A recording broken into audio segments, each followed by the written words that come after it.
O assunto aqui hoje é muito sério e eu diria até triste. Nós vamos falar sobre os desafios da baleia azul, vamos falar sobre suicídio e depressão.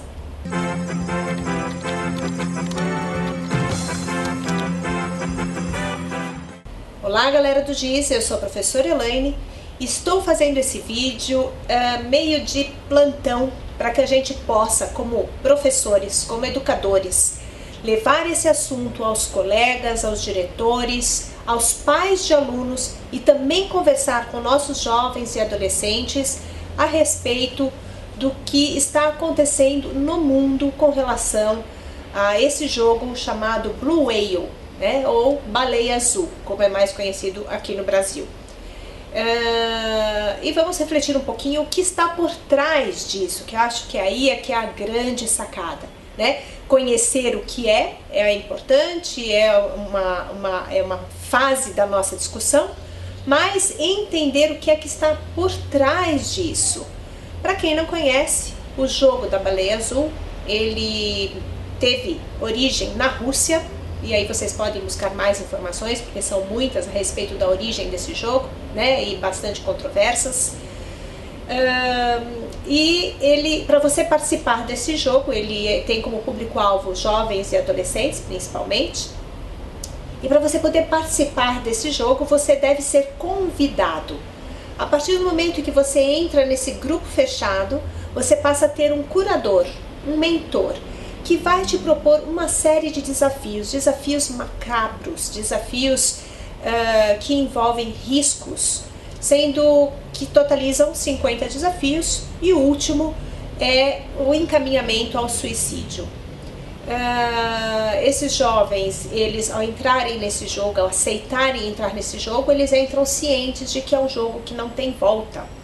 E por que não tem volta? A partir do momento que você dá o seu aceite, os criadores, os curadores desse jogo, eles passam a ter todos os seus contatos. Então eles, ao longo do jogo, caso você tente desistir, você queira sair, eles te ameaçam dizendo que vão matar toda a sua família. Talvez então até num ato de desespero ou de proteção da própria família, por mais que esse jovem queira parar, né, esta brincadeira, se é que a gente pode chamar isso de brincadeira, porque brincadeira eu entendo como algo que diverte os dois lados, e me parece que aí um lado só, um lado bastante psicopata é que tem se divertido, porque o outro lado perde a própria vida, né? Entra no jogo para perder a própria vida, então não é uma brincadeira, mas é algo que tem assim assustado e que precisa fazer com que a gente pense o que é que está por trás disso e como é que nós podemos ajudar os nossos jovens, os nossos alunos, orientar familiares. Acho que é sim um momento de estado de alerta. Aqui onde nós moramos, a prefeitura já se mobilizou, nós estamos aqui em Curitiba, com os secretários de educação, de saúde, entendendo que é um caso sim de saúde pública, né? Toda a polícia também está mobilizada, já são 7 casos na cidade em que jovens e adolescentes estão internados por causa desse jogo. Para vocês terem uma ideia, deixa eu ver se eu consigo aqui retornar na página que eu havia, tá aqui. Como são esses desafios? Por exemplo, desafio número 1. Com uma navalha, escreva a sigla F57, que é uma sigla de um dos grupos de terror, né? Eu chamaria assim, na palma da mão, e em seguida enviar uma foto para o curador. Então, sempre que se conclui um desafio, o jovem ele precisa fotografar que ele concluiu e provar que ele passou por esta situação. Corte o seu braço com uma lâmina. São 3 cortes grandes, mas é preciso ser sobre as veias. E o corte não precisa ser muito profundo. E envie uma foto para o seu curador para que você possa ir para o próximo nível. Se você está pronto para se tornar uma baleia, escreva sim em sua perna. Senão, corte-se muitas vezes, castigue-se. Então, são desafios desse nível, né? Desse tamanho de tristeza que a gente pode observar e por aí vai. Desde subir em prédios muito altos e ficar próximo a um local em que haja o risco de queda, enfim. Esses jovens, eles vão passando por essas situações como se preparando até chegar ao último desafio, que é realmente um comando de suicídio. Veja só, suicídio é uma das das maiores causas de morte em todo o planeta, né? Aqui no Brasil ele supera, por exemplo, entre os jovens, as mortes por HIV. Então é bastante sério e é algo que a gente precisa sim trazer à pauta, conversar com pais. Eu acho que a gente tem falado tanto que as famílias estão distantes, que as famílias não participam, que as famílias não educam, que a responsabilidade do que está acontecendo com os jovens hoje, com falta de respeito, com indisciplina, é a família que não tem dado sustentação. E acho que sim, a família está passando por um momento de uma crise existencial, de um desequilíbrio muito grande. E o que é que nós, educadores, podemos fazer?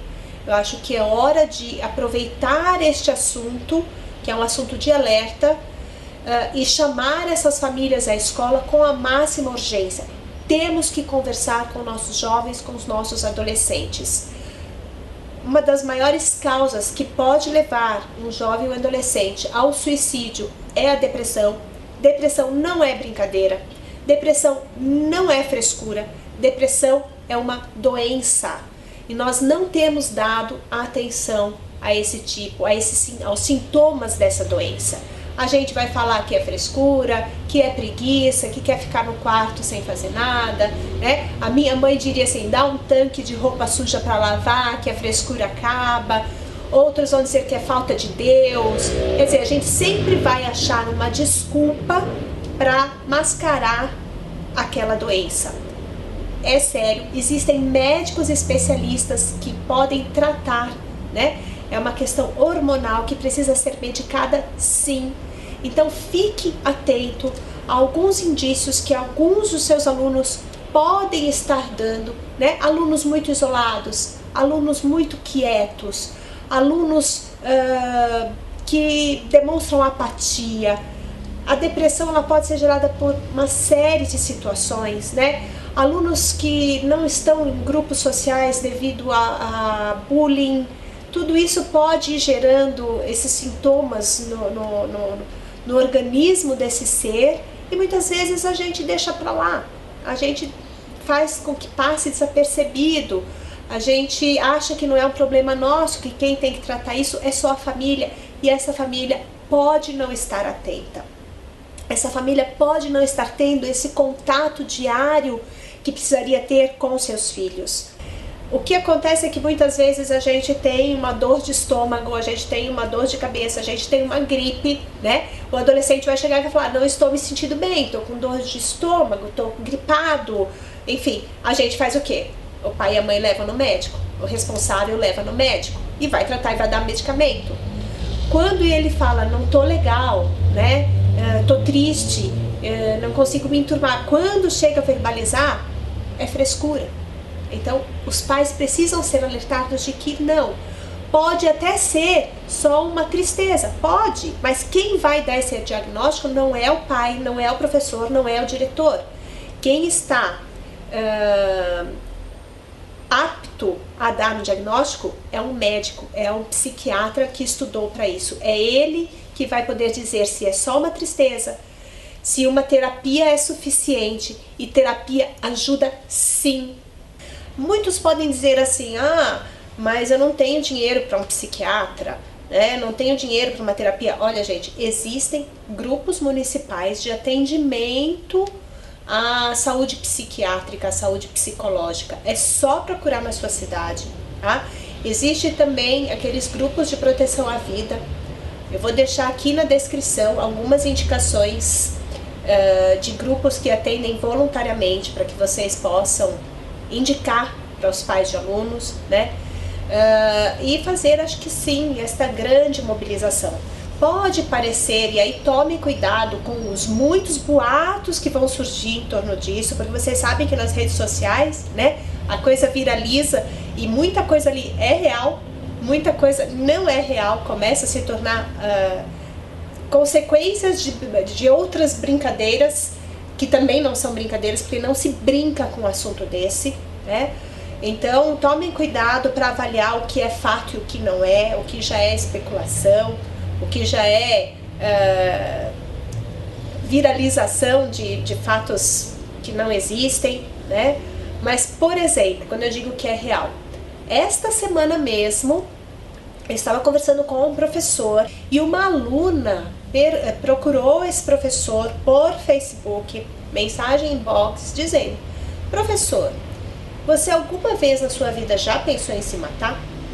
E o professor, nossa, viu na hora que era uma guria que estava precisando de ajuda. Falou assim: claro que não, a vida é boa, a vida nos traz uma série de desafios, né? Situações que muitas vezes acontecem da forma diferente do que nós gostaríamos, mas a gente enfrenta, a gente recomeça, muita coisa que a gente planeja e não dá certo, e aí o que a gente faz? A gente vai de novo, né? Muitas vezes eu vou prestar um vestibular e não vou passar na primeira nem na segunda. Então, a vida nos oferece a cada dia que acordamos a possibilidade de recomeçar, a possibilidade de fazer de novo. Mas qual é a tua realidade, do que é que você precisa? E ela falou: professor, eu penso nisso. Tá? Então vamos conversar mais a respeito. Ele falou: estou aqui à sua disposição, que bom que você veio se abrir comigo, eu quero falar mais com você a respeito disso. Não faça nada, para qualquer que seja o teu problema, há uma saída, há pessoas que gostam de você, que te amam e que vão querer te ajudar. E ainda mobilizado com aquilo, ele levou para todas as salas de aula, são 15 salas de aula em que ele atua, com turmas de 300, 400 alunos, e ele levou esta questão para a sala de aula dizendo como é importante a gente superar, né, problemas, e como a vida nos oferece possibilidades de recomeçar, e que desistir era a última opção, seja do vestibular, seja de se relacionar com outras pessoas, seja com a própria vida. Desistir é a última, ou assim, não é uma opção. E que ele havia recebido uma mensagem de uma aluna no Facebook comentando que tinha pensado em tirar a própria vida e que aquilo o havia feito pensar muito a respeito. Então, que ele se dispunha a conversar com qualquer aluno que tivesse alguma questão semelhante, né, para eles poderem se ajudar nessa situação.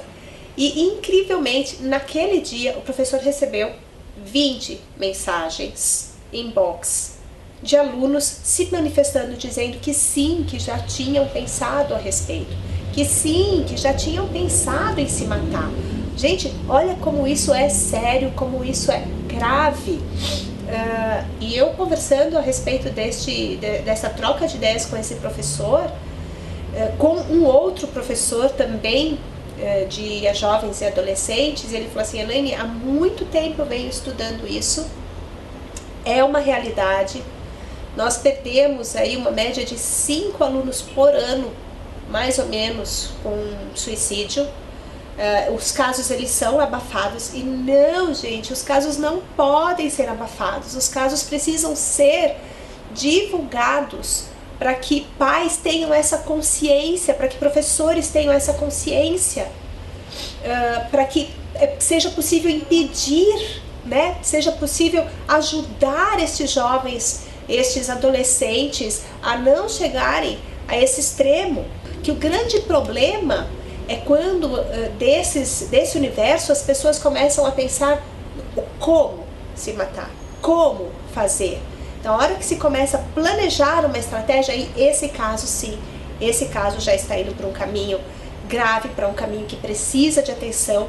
E muitos, como esta menina que falou no Facebook com o professor e os outros 20 que se manifestaram, muitos vão chegar a se manifestar, mas a grande maioria não. A grande maioria vai ficar em silêncio E esse silêncio é que é o grande perigo. Nós temos que estar alertas, nós temos que nos unir e falar sobre esse assunto, sim, conversar com os nossos alunos, sim, orientar pais a respeito.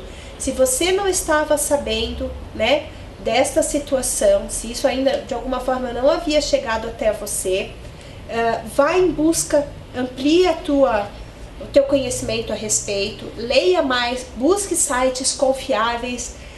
No YouTube mesmo tem uma série de outros vídeos oferecendo informações. Existe um seriado também que foi produzido pela Selena Gomez, que está assim, sendo muito disseminado entre os jovens. É o 13 Reasons Why. São 13 razões do porquê, que fala sobre o suicídio de uma jovem. É um episódio que está divulgado no Netflix, são 13 episódios, né? Uma série com 13 episódios.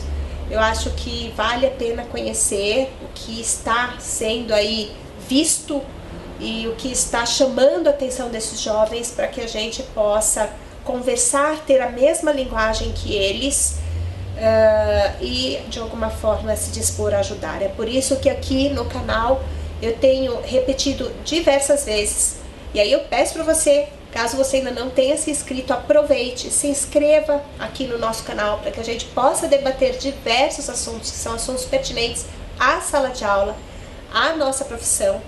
E o que eu tenho falado muito aqui é sobre respeito, é sobre amor. Se a responsabilidade é da família, é do governo, é do diretor, enfim, é de quem quer que você acha que seja, eu digo para você, a responsabilidade é nossa também como professores. E não adianta querermos ficar esperando que outras pessoas tomem a frente. Nós precisamos fazer a nossa parte. Eu convido você, professor, a ser a mudança que você quer que aconteça na educação desses jovens e desses adolescentes e dessas crianças. Porque só a gente dando o primeiro passo é que a gente pode realmente mobilizar o que está à nossa volta para que as coisas comecem a acontecer, comecem a mudar. Eu me despeço aqui com vocês, deixo o canal aberto com uma proposta de nós elencarmos aqui, né, 50 desafios amorosos que nós poderíamos divulgar para os nossos adolescentes, desafios que promovam a vida. Eu vou colocar o primeiro e eu convido você, na sequência, a comentar outros desafios que nós podemos propor para eles. Vamos fazer uma grande gincana, um grande jogo de paz, de amor, de respeito, de voluntariado ao outro, à vida, ao ser humano. Até o nosso próximo encontro e um abraço com amor.